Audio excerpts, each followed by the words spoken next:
Welcome back. Now what we need to do is that we need to work on this edit button. So if user decides to increase the quantity of a product, we need to edit the quantity and the subtotal. So if the user clicks here on edit and chooses, for example, four items of the same product, we need to increase the quantity as well as the subtotal. How can we do this? To do this, we need to activate this button. So remember here in the cart, we have this edit button. We need to create a form here. We need to say form, and then this form I'm going to give it a method and action. So the method is going to be post, and the action is going to be cart.php. And then I'm going to remove this a tag, and then I'm going to create here two inputs. One input, and I'm going to give it a class called edit button, edit btn, and value. So the value is edit. And also we need name. So the name is edit quantity, edit underscore quantity. And we need another input, which is the product ID.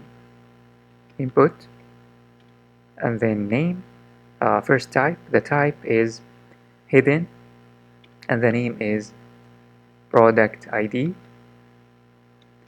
And the value is PHP, echo, product ID. Value, product ID. Value, product ID, semicolon. And don't forget to close this angular bracket. And here the second input must have a type, and the type is submit. Let me push these two. And again, let me explain this one more time. This form is inside this loop, so we can use the value, the product ID value, and the second input. The first input is hidden, but it's going to hold the product ID.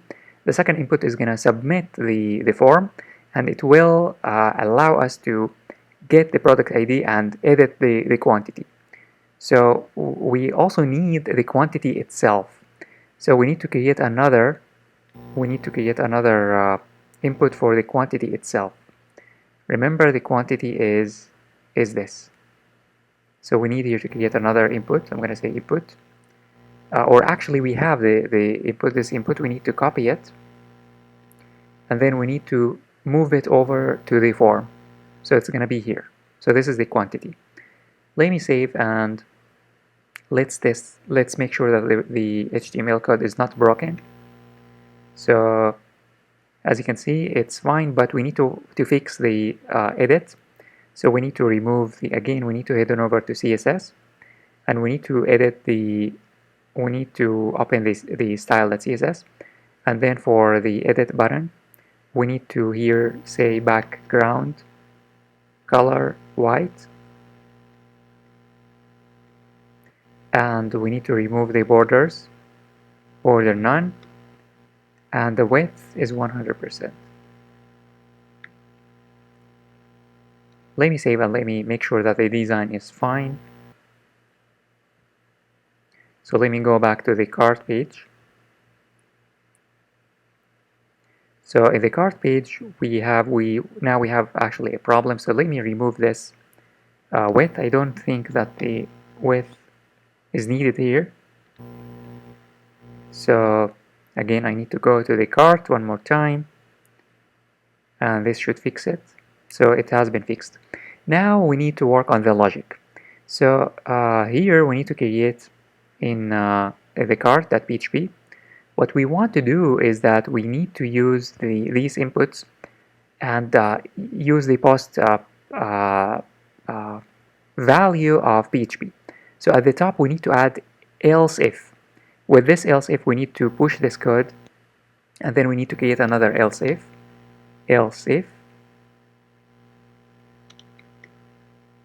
and then don't forget to close the curly bracket and open it here. And here I'm going to say else if is set post, and then edit quantity. Why? Why edit quantity? Why did I say here edit quantity? Because here the form has edit quantity submit button. So the submit button has a name called edit quantity. So we need to use this to submit the form. And here we need to work on the logic. So here what we need to do is that we need to get the current quantity and edit that quantity. So how can we get the current quantity? To get the current quantity, we need to say here,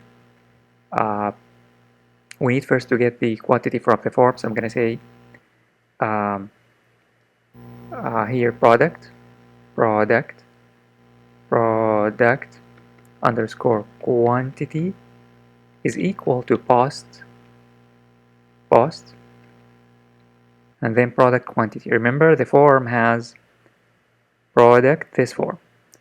The product quantity, it doesn't have a name, so we need to give it here a name. I'm going to say name, and the name is going to be equal to product quantity.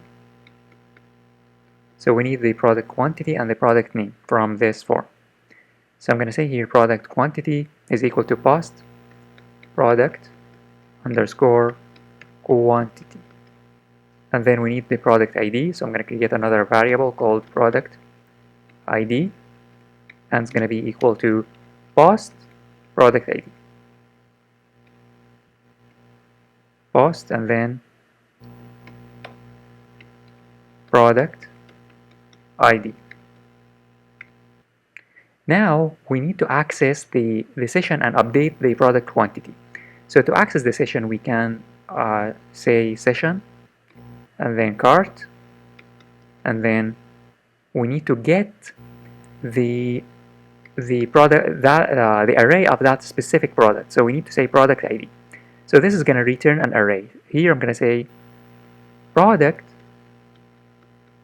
underscore array. So the product array is equal to the session cart product ID. Now from this product array we can access the quantity, the current quantity, the old quantity. So I'm going to say product underscore quantity. This now is the old quantity. This is the old underscore quantity. And the new quantity is this. This is the new quantity. So instead, we need to remove this old quantity and add the new quantity. How can we do this? To do this, we need to say, we don't need this this variable. I created this variable just to explain how it works. All we need to do now is to say product quantity is equal to the new product quantity, which is this product quantity. So this is the old quantity. I'm gonna override the value with the new quantity. Finally, we need to push or add this array again to the session. So we need to say session and then cart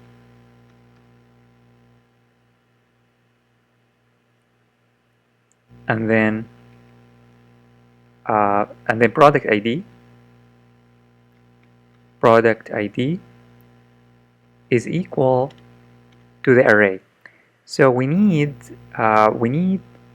to return the product array back to the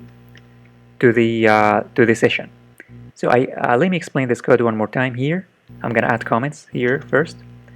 We get ID and quantity from the form.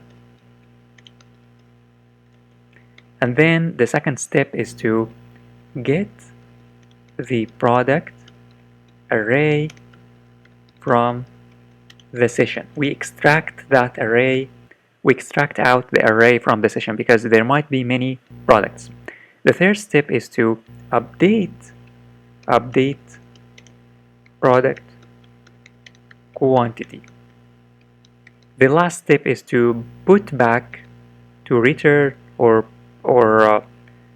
return, let's say return array back to its place, inside the session. Let me save and let's test this code. So I'm gonna here refresh, and then I'm going to try to increase here. I'm going to try to increase this value to, let's say, 3. And then I'm going to click on edit. So as you can see, if I click on edit, now we have 3. If I increase this to 7, and if I click on edit, it's going to say edit here. It's going to say 7 here. So it worked successfully, and now this product will, the user will buy 7 items. If you want to make sure that the code works, you can go back to the home page, for example. You can go to the home page, and then you can try to go back to, let me go back to the cart page. So if I try to go to the cart page one more time, it's gonna remain here 7, because now the user has set the number to 7. The next thing that we need to work on is the subtotal. So we need to work on this later.